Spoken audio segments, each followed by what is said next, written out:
नमस्कार मंडळी, मी शीतल आणि तुम्ही पाहताय दिल्लीकर मराठी। 9 नोव्हेंबर 2023 गुरुवारचा दिवस। या दिवशी रमा एकादशी आणि गोवत्स द्वादशी, जिला आपण वसुबारस सुद्धा म्हणतो, तर दोन्ही तिथी एकत्र आल्यामुळे शुभ संयोग तयार झालेला आहे।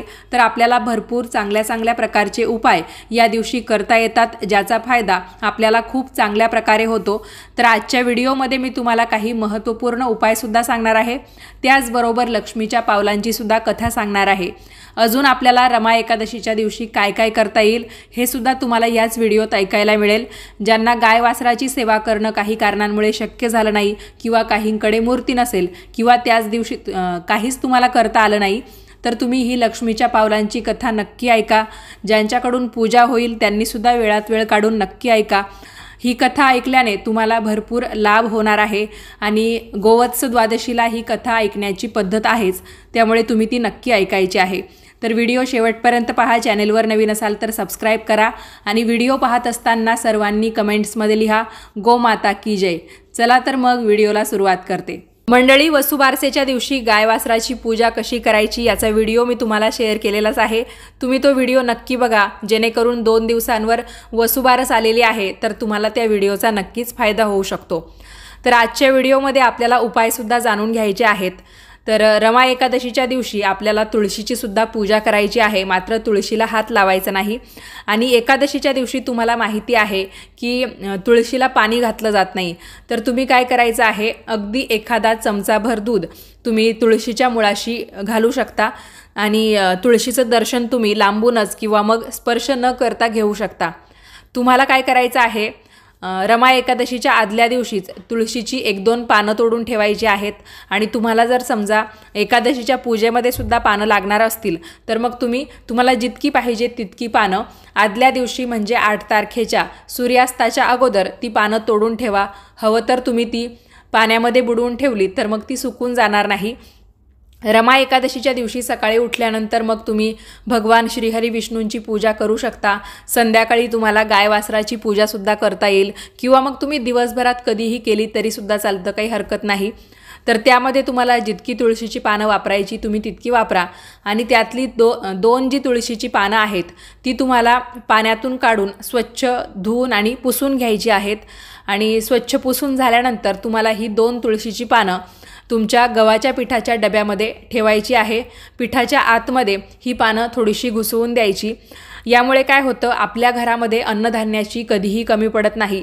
तुळशी मातेमध्ये आपण माता लक्ष्मीचंच रूप बघतो। तर या दिवशी आपल्याला तुळशीच्या पानांचा हा उपाय करायचा आहे। आणि तुम्हा सर्वांना माहितीच आहे, वसुबारसेला आपल्याला गव्हाच्या पिठाचे पदार्थ स्वतः खायचे नाहीये। आपण गाईसाठी नैवेद्य गव्हाच्या पिठापासून बनवू शकतो। तुम्हाला पुरणपोळी किंवा दुसरं काही बनवायचं असेल गव्हाचं पीठ वापरून, तर मात्र आपल्या सहित घरच्यांनी कुणीच गव्हाच्या पिठाचे पदार्थ अजिबात खायचे नाहीये। तर तेही आपल्या लक्षात राहील, तर तुम्ही तुळशीच्या पानांचा उपाय नक्की करा।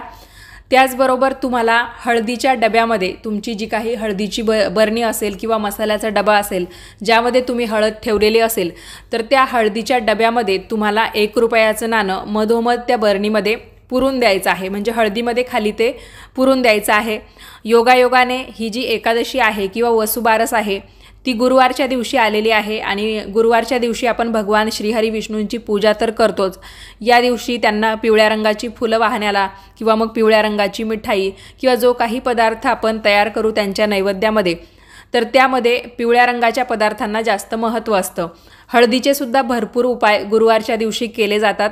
तर आपला गुरुग्रह आहे तो मजबूत व्हावा यासाठी आपल्याला हे जे 1 रुपयाचं नाणं आहे ते हळदीच्या डब्यामध्ये मधोमध पुरून द्यायचं आहे। आणि याचा दुसरा फायदा असा होतो की आपल्या घरातलं दारिद्र्य कमी व्हायला मदत होते। आपला गुरुग्रह किंवा शुक्रग्रह मजबूत असेल, किंवा चंद्र आपल्या म्हणजे प्रत्येकाचा जो काही चंद्र आहे तो जर मजबूत असेल, तर आपल्यावर कोणत्याही प्रकारचं संकट येत नाही आणि आपली आर्थिक परिस्थितीसुद्धा चांगली राहते। तर त्यासाठी हे उपाय केले जातात। तर तुम्हाला 2 तुळशीची पानं गव्हाच्या पिठाच्या डब्यामध्ये आणि 1 रुपयाचं नाणं हळदीच्या डब्यामध्ये मधोमध पुरून द्यायचं आहे। तर हे 2 उपाय तुम्ही अवश्य करा। त्याचबरोबर तुम्हाला माहिती आहे की वसुबारसेला गाय वासराची पूजा केली जाते। तर एका ताईंनी प्रश्न विचारलेला होता गाय जर प्रेग्नेंट असेल म्हणजे गाईला जर वासरू होणार असेल तर अशा गाईची पूजा केली तर चालेल का? नक्कीच चालतं. आता तिलाही वासरू होणार आहे म्हणजेच तुम्ही गाईची पूजा करू शकता. आणि काही जणांचं म्हणणं असं आहे की गाय आणि वासरू म्हणजे त्याच गाईचं ते वासरू असेल तरच पूजा करतात का? असं काही नाही. तुमच्या घरी जी कोणती वासरं असतील, ज्या गाईची असतील तर त्या वासरांचीही तुम्ही पूजा करा, गाईचीही पूजा करा. किंवा मग तुमच्या गोठ्यामध्ये जितकी जनावरं आहेत, गाय, वासरू किंवा दुसरी जनावरं, म्हैस वगैरे, शेळ्या वगैरे सुद्धा बऱ्याच जणांकडे असतात, तर त्या सर्वांची म्हणजे सर्व प्राण्यांची तुम्हाला पूजा या दिवशी करायची आहे. वसुबारसेचं महत्त्व तुम्हाला कळलं, महती तुम्हाला कळली की या दिवशी गाय वासराच्या निमित्ताने एक प्रकारे मायलेकराची पूजा होते. तर आपण सुद्धा प्रत्येक आईने या दिवशी आपला मुलगा असेल, मुलगी असेल तर त्यांच्या मनगटावर किंवा मग मानेवर एक हळदीचा टिपका तुम्हाला द्यायचा आहे. दोन्हीपैकी कोणत्याही एका ठिकाणी तुम्ही देऊ शकता, जेणेकरून त्यांचासुद्धा गुरुग्रह मजबूत व्हायला मदत होईल, त्यांची स्मरणशक्ती वाढायला मदत होईल. आणि आईने सुद्धा आपल्या मनगटावर किंवा मग मानेवर एक हळदीचा बारीक टिपका द्यायचा आहे. तर हे दोन्ही उपाय तुम्ही नक्की करू शकता. आता मी तुम्हाला लक्ष्मीच्या पावलांची कथा सांगते. रमा हे माता लक्ष्मीचं नाव आहे. तर रमा एकादशी म्हणजे एक प्रकारे आपल्याला माता लक्ष्मीची पूजा करायची असते. दिवाळीचा हा पहिला दिवस असतो. तर या दिवशी आपल्याला लक्ष्मीच्या पावलांची कथा ऐकायची आहे. ज्यांना काही कारणांमुळे गाय वासराची पूजा करणं शक्य झालं नाही किंवा वसुवारसेची कोणतीच सेवा आपल्या हातून घडली नाही, तर त्यांनी एवढी कथा ऐकली तरीसुद्धा पुरेसं आहे. ऐकावी भक्तांनो लक्ष्मीच्या पावलांची कथा. एक मुलगा आपल्या पहिल्या पगारातून आपल्या आईसाठी चप्पल खरेदी करण्यासाठी जातो. दुकानदाराला लेडीजसाठी चप्पल दाखवा अशी विनंती करतो. दुकानदार पायाचे माप विचारतो. मुलगा सांगतो, माझ्याकडे माझ्या आईच्या पायाचं माप नाही, पण पायाची आकृती आहे, त्यावरून तुम्ही चप्पल देऊ शकाल का? दुकानदाराला हे अजबच वाटलं. दुकानदार म्हणाला, याआधी अशी आकृती पाहून चप्पल आम्ही कधीच विकली नाही, त्यापेक्षा तुम्ही तुमच्या आईलाच का घेऊन येत नाही? मुलगा सांगतो, माझी आई गावाला राहते, आजवर तिने कधीच चप्पल घातली नाही, माझ्यासाठी मात्र तिने खूप कष्ट घेऊन माझं शिक्षण पूर्ण करून दिलं. आज मला माझ्या नोकरीचा पहिला पगार मिळालेला आहे, त्यातून आईसाठी भेट म्हणून मी ही चप्पल घेणार आहे. हे ठरवूनच मी घरून निघताना आईच्या पायांची आकृती घेतली होती, असं म्हणत मुलाने आईच्या पावलांच्या आकृतीचा कागद दुकानदाराला दिला. दुकानदाराचे डोळे पाणवले.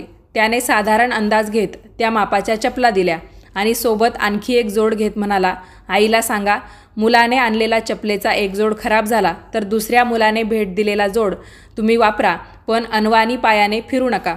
दुकानदाराचे हे शब्द ऐकून मुलगासुद्धा भारावला. त्याने पैसे देऊन चपलांचे दोन्ही जोड घेतले आणि तो जायला निघाला.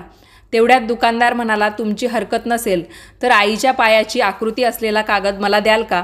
मुलाने सुद्धा प्रतिप्रश्न न करता तो कागद दुकानदाराला दिला आणि तो निघाला. दुकानदाराने तो कागद घेऊन आपल्या दुकानातल्या देवघरामध्ये तो ठेवला आणि श्रद्धापूर्वक नमस्कारसुद्धा केला.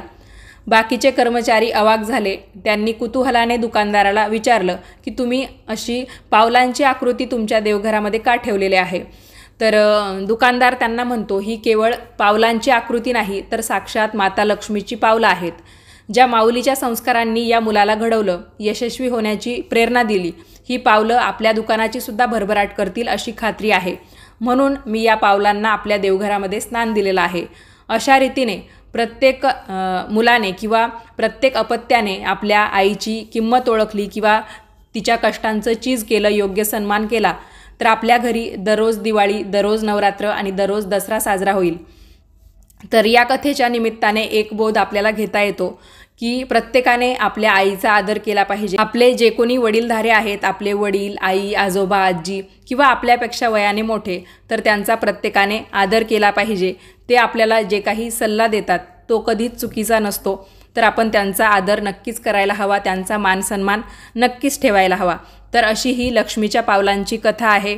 म्हणूनच आपल्या प्रत्येकाच्या मुख्य दाराच्या उंबरठ्यावर किंवा देवघरामध्ये आपण लक्ष्मीची पावलं चिकटवलेली असतात, त्यांची पूजा आपण या दिवशी करत असतो.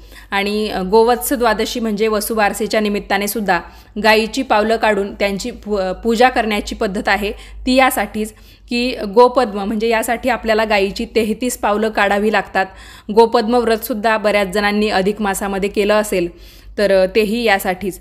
तर तुम्ही येत्या गोवत्स द्वादशीला म्हणजेच रमा एकादशीच्या दिवशी ही लक्ष्मीच्या पावलांची कथा नक्की ऐका.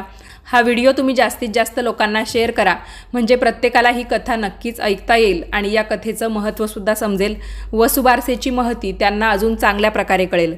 खूप जणांनी लक्ष्मीपूजनच्या व्हिडिओमध्ये एक प्रश्न विचारलेला आहे की लक्ष्मीपूजनमध्ये आपण जो काही मंगल कलश स्थापन करतो तर त्याचा नारळ आपल्याला दुसऱ्या दिवशी वाढवायचा आहे असं तुम्ही सांगितलं, पण त्या दिवशी सोमवार आहे तर चालेल का? नक्कीच चालेल.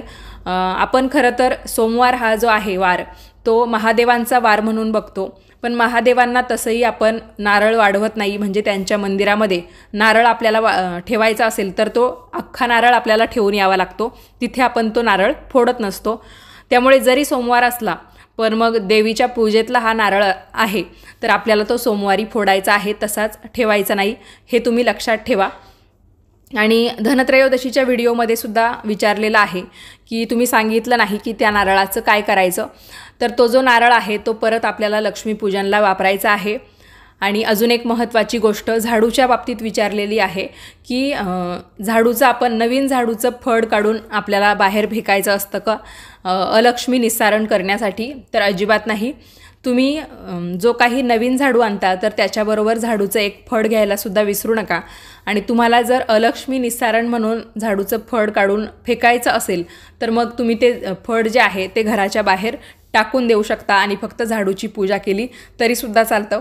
पण शक्यतो लक्ष्मीपूजनच्या या पूजेमध्ये झाडू आणि फड या दोन्हींचीही गरज आपल्याला असते. त्यामुळे फक्त आपल्याला एक कृती करायची असते की जरी आपण पूर्ण घर झाडलेलं असतं तरी पण अलक्ष्मी आपण घराबाहेर काढतोय अशी कृती करत करत त्या झाडूने झाडत न्यायचं असतं आणि तो झाडू तीनदा आपल्या उंबरठ्यावर आपटायचा असतो. तर हा एक नियम तुम्ही लक्षात ठेवा. आजच्या व्हिडिओमध्ये एवढंच. हा व्हिडिओ तुम्हाला आवडला असेल तर व्हिडिओला लाईक करा, जास्तीत जास्त लोकांना शेअर करा आणि असेच छान छान माहितीपूर्ण व्हिडिओज पाहण्यासाठी आजच दिल्लीकर मराठीला सबस्क्राईब करा. धन्यवाद.